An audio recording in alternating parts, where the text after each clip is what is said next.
चलिए स्टूडेंट्स, मेरा नाम राहुल गीते है और हम शुरू कर रहे हैं एक एप्टीट्यूड के एक नए चैप्टर को। और इस चैप्टर का सबसे पहले मैं आपको नाम बता दूं। इस चैप्टर का नाम है मिश्रानुपात यानी मिश्रित अनुपात। तो इस मिश्रित अनुपात यानी इस चैप्टर को इंग्लिश में एक और नाम दिया गया है, इसको कहते हैं चेन रूल। तो इस पर्टिकुलर चैप्टर को हम कंप्लीट करेंगे। जैसा कि आप क्वेश्चन देख पा रहे हैं किस प्रकार के क्वेश्चन इसमें आते हैं। क्वेश्चन है, यदि 15 आदमी किसी काम को 8 दिन में पूरा करते हैं तो उसी काम को 24 आदमी कितने दिनों में पूरा कर लेंगे। तो ये क्वेश्चन करने से पहले सबसे पहले हम एक बेसिक कॉन्सेप्ट समझते हैं इसका कि कैसे ये क्वेश्चन होते हैं। तो देखो, सबसे इंपॉर्टेंट एक चीज आप ये जानते हैं, सर ऐसा कर दीजिए m1 d1 बराबर m2 d2। ठीक है, ऐसा कर तो देंगे, लेकिन ऐसा करेंगे क्यों, ये भी एक सवाल है। तो सबसे पहले हम बात कर लेते हैं एक बेसिक चीज की। देखिए बेसिक चीज क्या है कि यहाँ पर ये m1 क्या है और ये d1 क्या है, ये भी विचार कर लेते हैं। तो देखिए एक सरल से एग्जाम्पल से शुरुआत करते हैं। यदि मैंने ये कहा कि कोई 10 व्यक्तियों की संख्या है और वो उन 100 ईंटों को एक जगह से दूसरी जगह पर रखने के लिए, यानी कि उनका ये एक काम है कि 100 ईंटों को एक जगह से दूसरी जगह रखना है।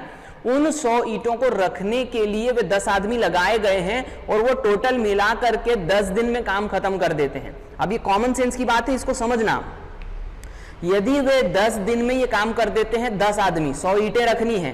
अब यदि मैं करता ये हूं कि व्यक्तियों की संख्या बढ़ा देता हूं, यानी कि 10 की जगह अब मैं 20 व्यक्ति लगा देता हूं, 20 आदमी लगा देता हूं, तो क्या आपको लगता है कि वे अभी भी 10 दिन में ही करेंगे इस काम को?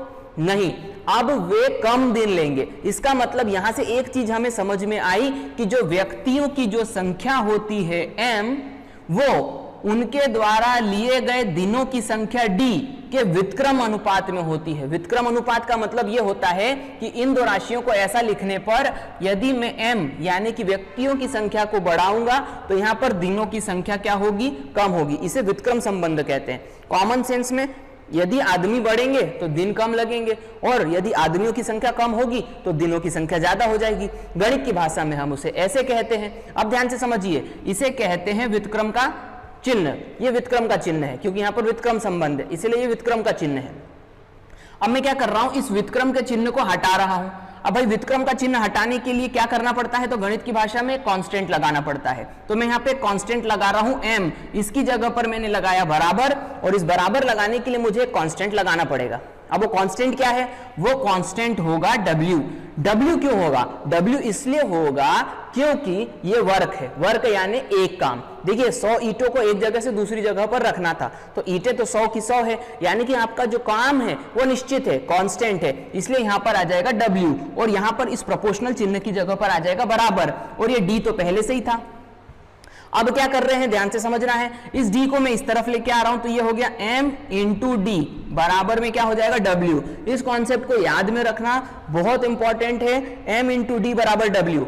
अब मैंने ये कॉन्सेप्ट कैसे लेके आया था, m1 d1 बराबर m2 d2, ये मैं कैसे लेके आया था? तो ये इस प्रकार से लेके आया था कि ध्यान से समझना, यहां पर ये m इंटू डी का जो गुणनफल होगा वह एक निश्चित संख्या होगी, क्योंकि ये गुणनफल इस w के बराबर है। क्योंकि ये w यानी कि वर्क यानी कि काम निश्चित है, एक काम है, जितना है उतना निश्चित है, इस वजह से इन दोनों का गुणनफल निश्चित होगा। इसीलिए मैं इसे अलग अलग संख्याओं के साथ लिख सकता हूं, जैसे कि m1 इंटू d1 बराबर में एक और लिख सकता हूं m2 इंटू d2 बराबर में, फिर ये हो जाएगा w। तो इस प्रकार से ये क्वेश्चन होते हैं। ये देखिए ये कॉन्सेप्ट आ गया, जहां पर m1 क्या है, पहले ग्रुप में व्यक्तियों की संख्या, d1 क्या है, पहले ग्रुप के द्वारा जो व्यक्ति हैं उनने कितना समय लिया उस काम को करने में। दूसरा आ जाएगा m2 का मतलब क्या हो गया, दूसरे ग्रुप में लोगों की संख्या और उन्होंने कितने दिन लिए उसे काम करने में। अब ये आप लोगों ने उतार लेना है अपनी कॉपी में, इस कॉन्सेप्ट से क्वेश्चन करेंगे। तो देखो इस कॉन्सेप्ट से क्वेश्चन कैसे करेंगे, उम्मीद करता हूं उतार लेना आप लोगों ने, मैं आपको बताते चलता हूं।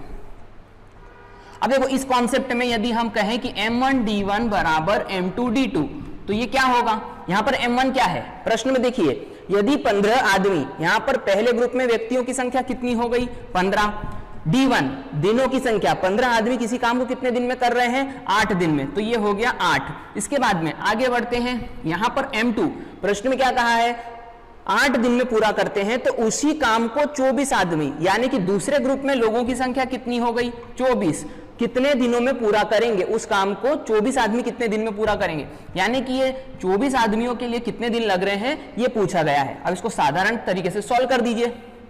8 तिया 24 और 3 5 15, यानी कि यहां पर 5 बराबर में D2 आ गया और यही क्या होगा, आंसर होगा। तो मैं उम्मीद करता हूं कि इस कॉन्सेप्ट को आप समझ गए होंगे और बाकी के सारे सवाल जो हैं वो इसी प्रकार से किए जाएंगे। उम्मीद करता हूं ये बेसिक कॉन्सेप्ट मिश्रानुपात का समझ में आया होगा। इसी प्रकार से आगे कॉन्सेप्ट में आपको आगे के क्वेश्चन बताते चलूंगा। आप वीडियोस को आगे बढ़ाते हुए या आगे फॉरवर्ड करते हुए देखते चलिएगा। Thank you.